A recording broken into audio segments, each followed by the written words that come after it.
Okay. Hey guys, it's Isaac again.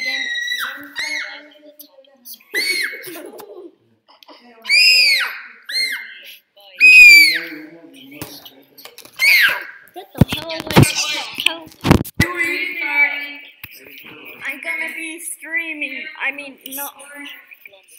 I'm gonna be reacting to what the hell? I'm gonna be reacting. Okay, no.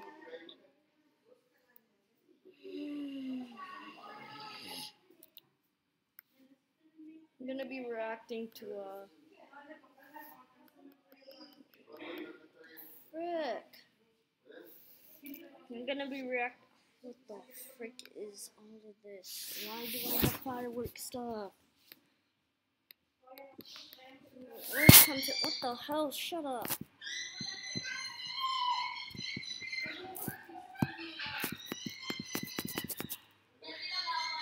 Oh my freaking goodness.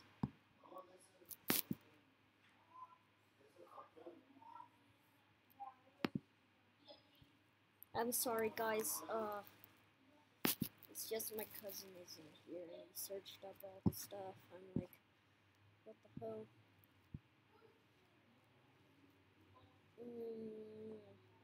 What my trip to Japan was like by doing an animation.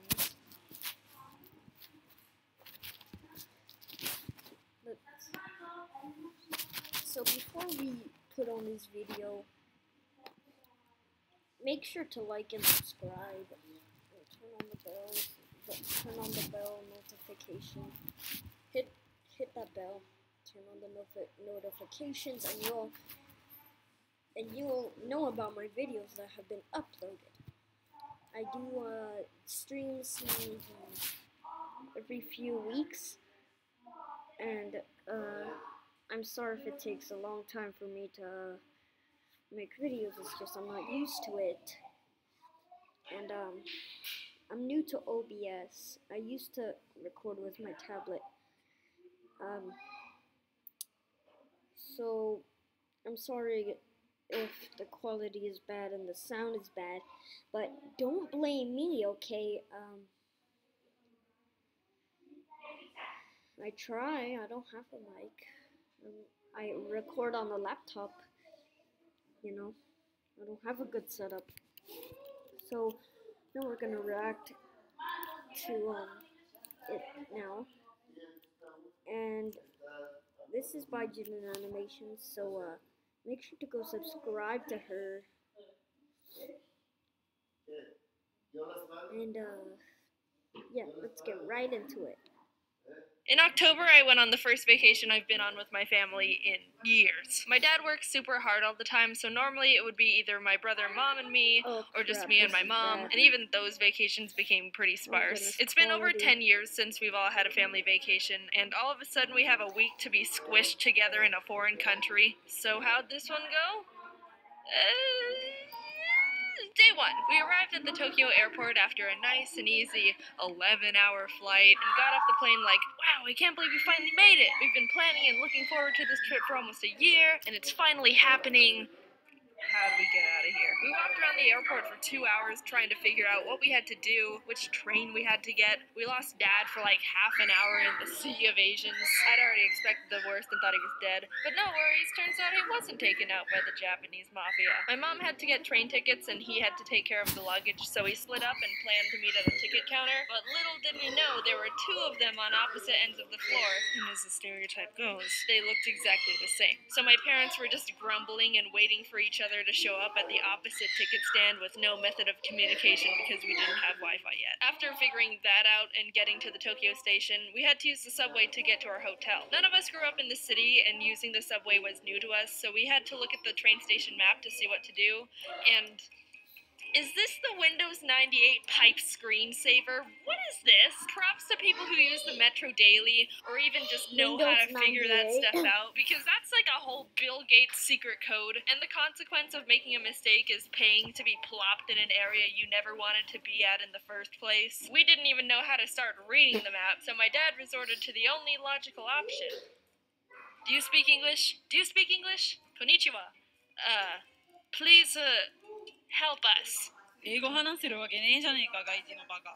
迷子になれ。 A good 90% of the time, we were lost and not knowing where to go. So my dad would keep walking up to random Japanese people and trying to communicate with them in English, even though we were in a country that doesn't speak English. And when they obviously wouldn't understand, he would just try to say it all again, but slower. Like that was gonna make a difference. But we found a guy named Paul who helped us out. Thank you, Paul. Konnichiwa. Japan is super different from the States. I didn't really know what to expect, but my mom and I were super hyped after experiencing and learning about the culture. Dad and Jax, not so much, but they liked the food. So here's what happened. First morning, woke up early to do a Tokyo bus tour. This time, after our best friend Paul taught us the ropes, we were experts at navigating the subway. We got on the wrong train. We stopped at a cafe for breakfast, and it was at that point where I realized I wasn't going to be able to use the image translation app I downloaded to try and make communication easier while we were there. It would have been super awesome to just hover the camera over the Japanese symbols and have the phone immediately be like, hey, this is what this says, but it wasn't working the way I thought it would. I don't speak Japanese, but I'm pretty sure they weren't selling a surprised egg topped with the first time in fabric. His wife. I don't think that's a thing. Who married an egg and why is she so surprised? The tour was fun. We went to a forest with some shrines, saw some sumo wrestlers, went up the Tokyo Tower. Pretty cool Asian stuff. Second day, we walked on Japan's big famous crosswalk that looks like the B-movie's traffic system. Pressed F for the dog that waited 9 years for his dead owner to return from the train station. I love you, Hachiko. Went to a hedgehog cafe. Got on the wrong train. Mega Donuki! Spent way too much money at the Pokemon Center. Okay. Won nothing at a big... Okay, what the? When did Jaden ever liked Pokemon? When did she ever like Pokemon? Only people who love Pokemon will get that much Pokemon stuff. I'm confused. I am seriously confused. I am. What the? I don't know what to say, but I don't care. Girls can love Pokemon. If boys can love Pokemon, girls can love Pokemon. So, yeah. Let's just go back to what we were seeing. Cade, and then collapsed into bed. I should probably slow things down a bit so you can really take in. Day whatever! Wrong train! Rice triangles! Tiny banana snack! My brother said it tasted weird. Walking tour! Oh god, my legs hurt! More noodles! Went to sleep. We had another bus tour around Kyoto, and one of the stops was this 1,000 golden statues temple that was really cool, and we learned about a bunch of gods, one of which I, a Pokemon master, already recognized since it was the inspiration behind Thundurus.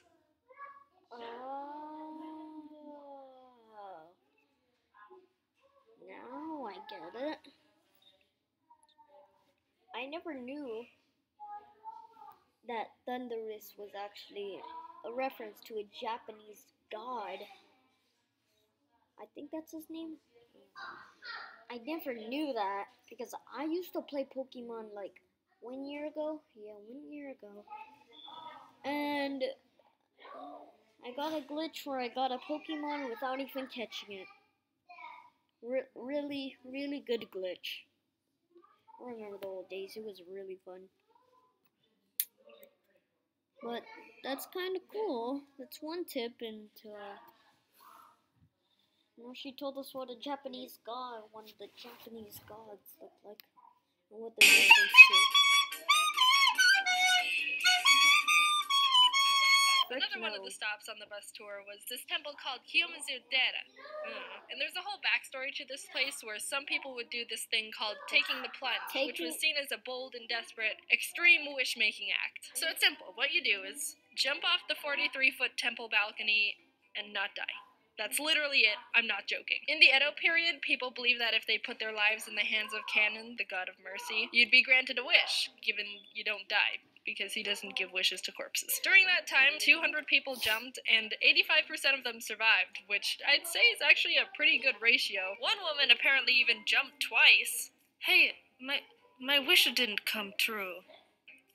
Well, I guess I jump again. Well, they don't let you do that anymore. Which I think is fair, I guess. Anyway, that wasn't even where I was going with that place. There's this little shrine area at the foot of the temple with 3 waterfalls, each representing either longer life, wisdom, or love. And if you drink from one of them, it's believed that you'd be granted that particular category in life, but you only get 1 drink. thirsty hoe. So I go up there with my long cup on a stick you get, and was watching what everyone else was doing. They would get the water in the cup, wash one hand at a time, then pour some water into one hand to drink from, and let the rest drip into the pool below. Anyway, cutting to the chase, basically, you're in the presence of some pretty intense wisdom right now. Also, there wasn't any place to dry your hands afterwards, so I got wisdom water all over my pants. After that, we saw the 1,000 red gates. You're allowed to walk under them, but apparently it takes like 3 hours to get through them all, and we didn't have that time, so we walked under like 10 and called it a day. After waking up with some French toast that was lightly dusted with a pound of sugar, my mom and I went to the Studio Ghibli Museum. I can't express how incredible that place was. I would recommend it to anyone who has an appreciation for Ghibli, or animation, or art, or anything. I'd show you how mesmerizing it is in there, but there's no filming or photos allowed inside, so no spoilers here. I'm a child of the law. But I did snag this picture of the kids' play area because I thought it was adorable, and sometimes you just gotta break the rules when it's important, okay? We went to a conveyor belt sushi place, and Mom had never been to one before, so she got overwhelmed and just immediately grabbed like 5 random things. I've been to one once before, but my skills aren't anywhere near coordinated, so when I tried to put the wasabi bowl back, I ended up clogging a bunch of plates and ruining a section of the sushi harmony and just being really obnoxious, and I felt really bad. The next day we almost got on the wrong train. The wisdom juice is kicking in. We went to this famous Sega arcade with 8 floors. That was immensely intimidating. You know how you go to an arcade and there's always some Asian kid who's an absolute god at a game, and there's a little crowd watching because it's so mesmerizing and we're all pathetic? This is their hive. This is the enlightenment mountain they climb for 80 years and consume nothing but tears of tigers. Car racing, combat games, even the children were getting spit out the womb playing like monks. Look at this guy. I don't know what game this is or the objective here, but the aura around him is screaming, "Leave here and never come back!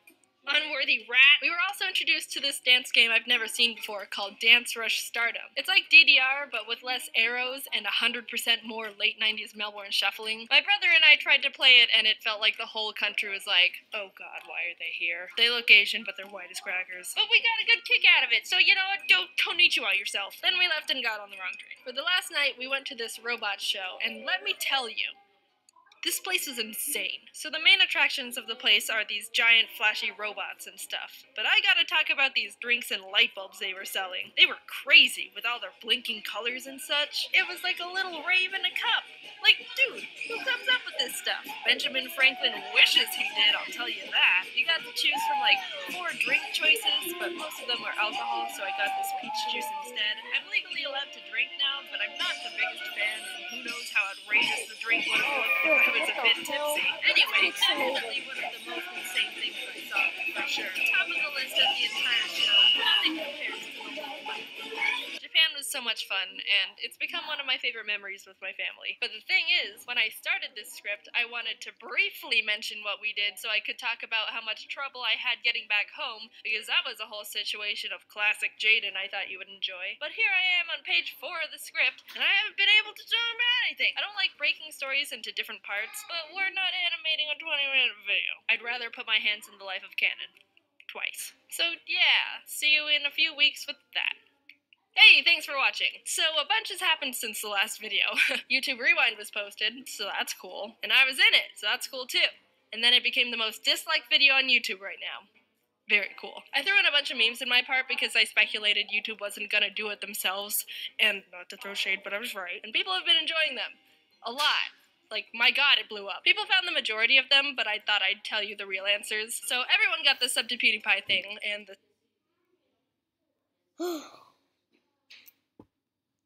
That's it. That's the whole video.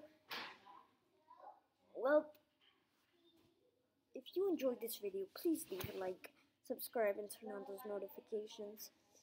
This was a very hard video to make. I put all my effort and all my time into it.